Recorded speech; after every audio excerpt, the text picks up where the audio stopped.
Alright, so we're out here testing the 9mm AUG with a couple different 9mm pistol magazines, Glock magazines, Colt pattern magazines, and for the Steyr diehards, the ML series magazines.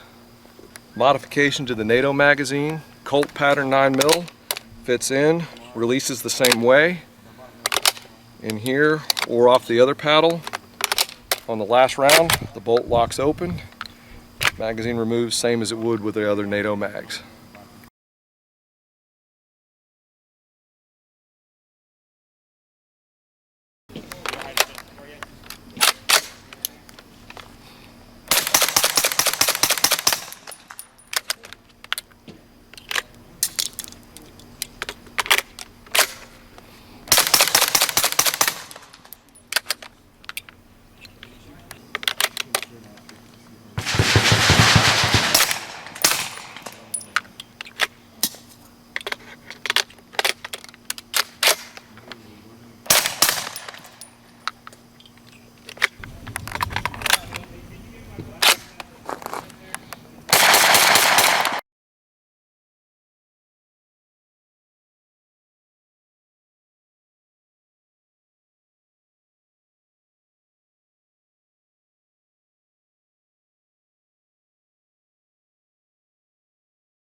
Alright, also doing some testing on a mag well to take Glock magazines of different types and sizes